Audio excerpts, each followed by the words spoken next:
தமிழர்களால் வழிபட மறந்த ஒரு பெண் கடவுள் தான் இந்த தவ்வை.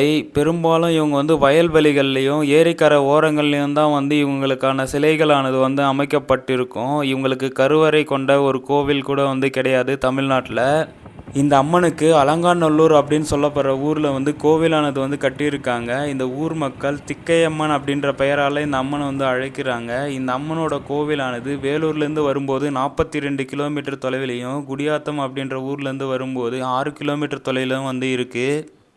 இவங்கள வட மாநிலங்களில் இப்போவும் கருவறை கொண்ட கோவில்களில் வழிபட்டுட்டு வராங்க. அங்கே ஸ்ரேஷ்டா தேவி அப்படின்ற பெயராலும், தமிழ்நாட்டில் பார்த்தீங்கன்னா மூத்த தேவி, மூதேவி, தவ்வை அப்படின்னு சொல்கிற பெயர்களாலும் இவங்களை அழைக்கிறாங்க. ஆதியில் தோன்றிய முன்னோர்கள் பார்த்தீங்கன்னா முதல்ல இயற்கையை கடவுளாக வழிபட்டுருக்காங்க. அதன் பிறகு பெண்களை வழிபட்டுருக்காங்க. அதன் பிறகு தான் இந்த மூதேவி அப்படின்னு சொல்லப்படுற தவ்வை அம்மனை வழிபாட்டில் கொண்டு வந்திருக்காங்க. நீர்நிலைகளுக்கும் வயல்வெளிகளுக்கும் இவங்க ஒரு காவல் தெய்வமாக இருந்திருக்காங்க. பல்லவ மன்னர்களால் அதிக அளவில் வழிபாட்டில் இந்த அம்மன் இருந்திருக்காங்க. அது மட்டும் இல்லாமல் 7ஆம் 8ஆம் நூற்றாண்டுகளில் பார்த்தீங்கன்னா அதிக அளவில் மக்கள் இந்த அம்மனை வழிபட்டு இருக்காங்க. இந்த தவ்வையம்மன் எப்படி இருப்பாங்கன்னா, உடல் அமைப்பு பருமனாகவும், இடது கையில் காக்கை கொடியும், வலது கையில் துடைப்பமும், தலைவிரி கோலத்தோடு ரொம்பவும் அழுக்கா, 2 மகன்களோடு கழுதை மீது அமர்ந்த கோலத்தில் தான் இவங்க இருப்பாங்க. இவங்களோட வாகனமாக கழுதை தான் இருக்குது. இந்த தவ்வையம்மனை வழிபடும்போது உடல் ஆரோக்கியமும், செல்வ செழிப்பும், வேளாண்மை பொருட்களோட உற்பத்தியும் அதிக அளவில் இருக்கும் அப்படின்றது நம்ம முன்னோர்களோட நம்பிக்கையாக இருந்திருக்கு.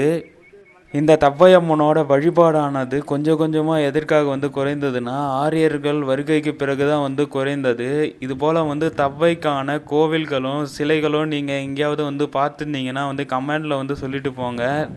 நான் இந்த தவ்வை கோவிலுக்கு வரும்போது, இந்த கோவிலுக்கு பக்கத்திலே பார்த்தீங்கன்னா இதுபோல் இடிந்த நிலையில் ஒரு கோவிலானது இருந்தது. அந்த கோவிலுக்கு பக்கத்திலே இதுபோல் 2 சிலைகளானது வெளியே எடுத்து வச்சுருந்தாங்க.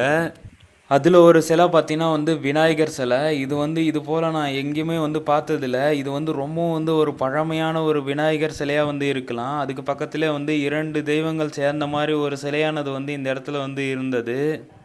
நீங்கள் இது போல் கோவில் சம்மந்தமான வீடியோக்கள்லாம் நீங்கள் பார்க்கணுன்னு நினச்சிங்கன்னா நம்ம சேனலை சப்ஸ்கிரைப் பண்ணுங்கள். அப்போ தான் நம்ம போடுற வீடியோ அடுத்தடுத்து உங்களை சேரும்.